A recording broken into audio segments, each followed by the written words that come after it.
अब सवाल उठता है कि ज़्यादातर लोग बाउंड्री एस्टेब्लिश क्यों नहीं कर पाते हैं? पिछले वीडियो में हमने बात करी थी कि जो इस श्रृंखला का पहला पार्ट था कि क्यों बाउंड्री एस्टेब्लिश करना ज़रूरी है। ओके, बाउंड्री एस्टेब्लिश करना इसलिए ज़रूरी है, नहीं तो आपकी लाइफ आपके कंट्रोल में नहीं रहेगी। आप इमेस्कुलेटेड हो जाएँगे, आपको घुटन फ़ील होने लगेगी और ऐसी ज़िंदगी जीने का कोई मज़ा नहीं है। तो ये हमने पिछले वीडियो में बात करी थी। अब सवाल उठता है कि लोग बाउंड्री एस्टेब्लिश क्यों नहीं कर पाते हैं? तो सबसे पहला रीज़न तो ये है कि वो इस पूरी चीज़ के प्रति अवेयर ही नहीं होते हैं। पहला तो लैक ऑफ अवेयरनेस कि एक उसको एक्टिविटी नहीं मानते हैं, एक अलग से एक टास्क नहीं समझते हैं बाउंड्री एस्टेब्लिश करने को। उनको अपनी बाउंड्रीज़ अवेयर ही नहीं होती, बाउंड्री ब्लर्ड है। कौन हमारी बाउंड्री में कब आ गया, कैसे आ गया, कब ब्रीच हुआ, इसकी अवेयरनेस ही नहीं है। जब आपको अवेयरनेस ही नहीं है तो आप अपनी टेरिटरी को मार्क कैसे करेंगे? सबसे पहला पॉइंट है कि हमको अवेयर होना है अपनी बाउंड्रीज़ के प्रति और अवेयर होने का ये तरीका होता है कि हम ऑब्ज़र्व करें हमारे अंदर क्या चल रहा है। हमारे अंदर जो अनईज़ीनेस है किसी भी चीज़ को लेके उसे जो है राइट ऑफ ना कर दें। अगर हमारा वीकेंड हमारी वाइफ़ ने पूरी तरीके से कैप्चर कर लिया है, ओके, तो हमारे अंदर जो अनईज़ीनेस पैदा हुई है, उस अनईज़ीनेस को राइट ऑफ मत करिए। वो एक इंडिकेशन है बाउंड्री ब्रीच का।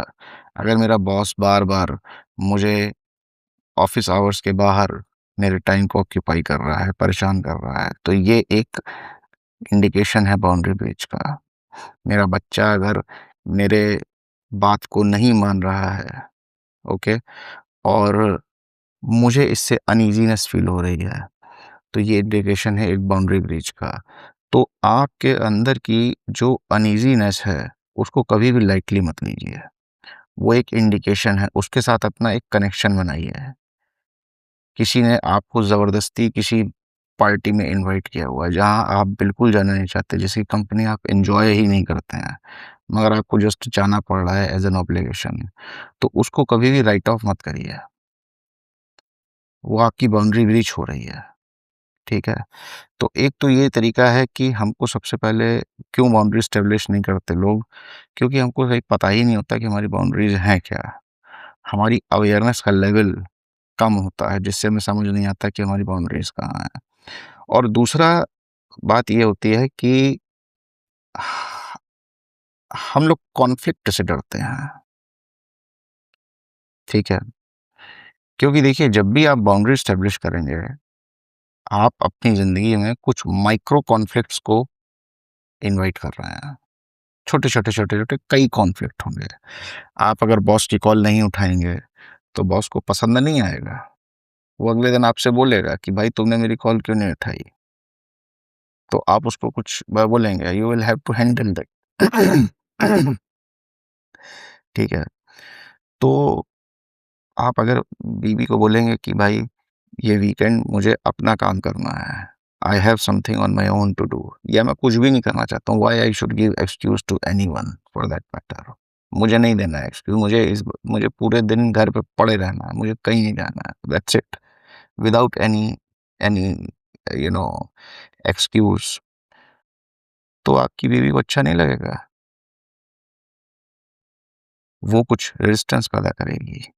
या आप अपने बच्चे को थोड़ा डिसिप्लिन होने के लिए बोलेंगे, तो उसको पसंद नहीं आएगा।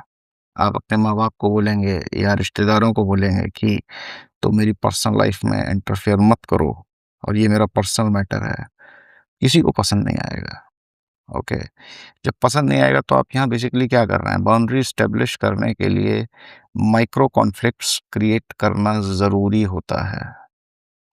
और जब आप माइक्रो कॉन्फ्लिक्ट्स क्रिएट करते हैं, तो आपका स्ट्रेस लेवल टेम्परेरीली थोड़ा-सा बढ़ सकता है। बिल्कुल बढ़ेगा स्ट्रेस लेवल। और कई लोग होते हैं वो उस स्ट्रेस से परेशान होते हैं। उनको लगता है कि नहीं यार ये मेरा जो स्ट्रेस है ये मुझे परेशान कर रहा है, उसको हैंडल करने का तरीका नहीं जानते हैं। और इसीलिए वो कंप्लाई करते चले जाते हैं कि अरे यार ठीक है यार, बीवी एक बार बोल तो रही है, प्लान कर लिया है तो कर लिया है, चले जाओ साथ में, कौन चिक-चिक करेगा? ठीक है? ये बॉस ने चलो एक बार कॉल कर ही तो लिया है, हम भी तो कुछ ऐसा नहीं कर रहे हैं, बात कर लेते हैं, ठीक है? कौन चिक-चिक करेगा? तो यहाँ पर बेसिकली वो कर क्या रहे हैं? They don't have a mechanism to handle that micro conflict, and they don't have a mechanism to they don't have a mechanism to handle the stress generated out of that micro conflict. और इसलिए वो इस उस पूरे conflict को avoid करते हैं, जिसकी वजह से बाउंड्री स्टेब्लिश नहीं कर पाते हैं।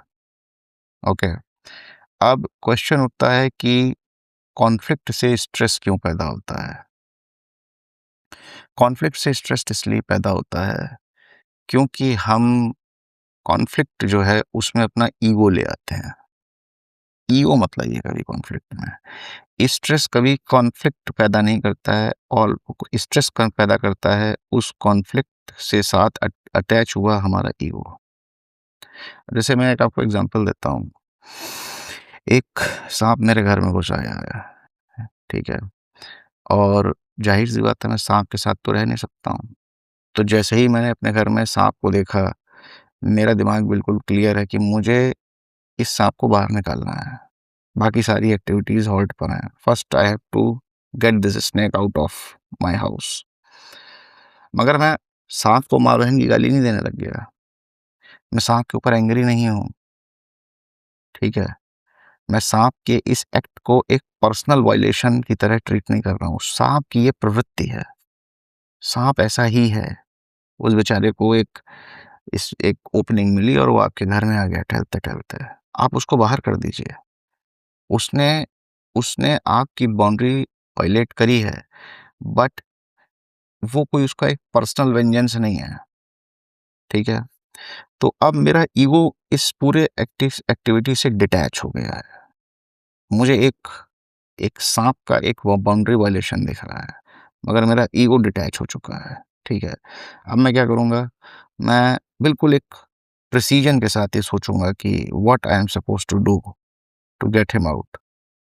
तो मैं हो सकता है इंटरनेट सर्च करूँगा, किसी प्रोफ़ेशनल स्नेक कैचर को बुलाऊँगा, ओके? वो अपनी गाड़ी लेकर आएगा, मैं तब तक साँप पे नज़र रखूँगा, वो साँप को उठाएगा, डालेगा झोले में, चला जाएगा, दैट्स इट। एक एक्टिविटी थी, उसको फिनिश कर दिया गया, बाउंड्री रीएस्टेब्लिश हो गई। मगर हम अपनी पर्सनल लाइफ़ में जब हमको बाउंड्री एस्टेब्लिश करनी होती है, तो हम हर चीज़ को एक ईगो पे ले लेते हैं। हमारे बॉस ने कैसे हमें कॉल कर दिया? मैं क्या इसका नौकर हूँ? नहीं, नौकर नहीं, उसकी ये आदत है। वो एक कोई आदमी आपकी बाउंड्री ब्रीच कर रहा है आउट ऑफ एक नैसर्गिक हैबिट है लोगों की बाउंड्री ब्रीच करना, एक डिफ़ॉल्ट सेटिंग है। उसको आप ईगो पे मत लीजिए।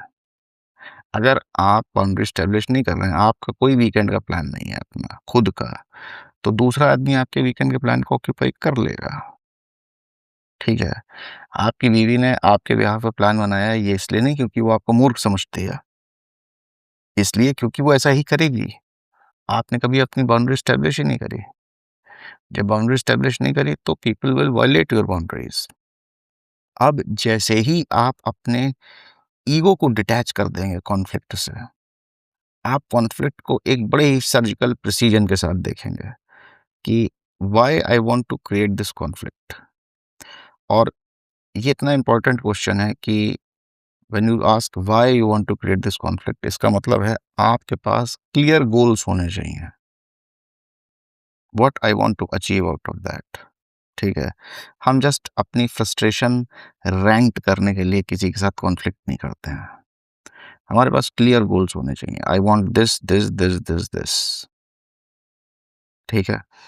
और जब हम अपने ईगो को डिटैच कर लेते हैं कॉन्फ्लिक्ट से, तो हमारा जो स्ट्रेस होता है उस कॉन्फ्लिक्ट से पैदा होने वाला, वो रिमार्केबली कम हो जाता है। मैं अपनी एक पर्सनल टेक्निक शेयर करता हूँ। मुझे जब किसी के साथ ऑफ़िस में या कहीं भी एक कॉन्फ्लिक्ट क्रिएट करना पड़ता है, मुझे लगता है कि ये मेरी बाउंड्री ब्रीच हो रही है और मुझे इसमें इसको रीएस्टेब्लिश करना है। तो मैं क्या करता हूँ, मेरी एक टू डू लिस्ट में उस कॉन्फ्लिक्ट को भी मैं ऐड कर देता हूँ। अब मैं जैसे 10 काम मेरी टू डू लिस्ट में है, तो वो एक कॉन्फ्लिक्ट भी मेरी टू डू लिस्ट में आ गया। उस कॉन्फ्लिक्ट का ऑब्जेक्टिव है टू रीएस्टेब्लिश माय बाउंड्री, और उसके क्लियर ऑब्जेक्टिव डिफाइन होते हैं। ओके? वो क्लैरिटी आपके में होनी चाहिए, क्योंकि आपको कॉन्फ्लिक्ट एंडलेसली पुश नहीं करना है। जब आपके ऑब्जेक्टिव्स अगर पूरे हो जाते हैं, तो फिर आपको उस कॉन्फ्लिक्ट को बंद कर देना है, वापस सुलह कर लेनी है। ठीक है? आप किसी के साथ दुश्मनी नहीं करने जा रहे हैं, खानदानी दुश्मनी। आपके क्लियर ऑब्जेक्टिव होने चाहिए। This is what I want, if I get this, our conflict is over with immediate effect, without any grudge. ये करना बहुत ज़रूरी है। तो मैं उसको अपनी टू डू लिस्ट में ऐड कर लेता हूँ, और मेरे दिमाग में क्लियर होता है कि what I am going to achieve out of this conflict. Okay? तो इससे मेरा ईगो उसके साथ अटैच नहीं हो रहा है। ईगो अटैच नहीं हो रहा है। I am just protecting my boundaries. Okay? अब नेक्स्ट वीडियो में बात करेंगे कि क्या सिर्फ कॉन्फ्लिक्ट क्रिएट करना सफिशिएंट है। We will see to it. Thank you very much.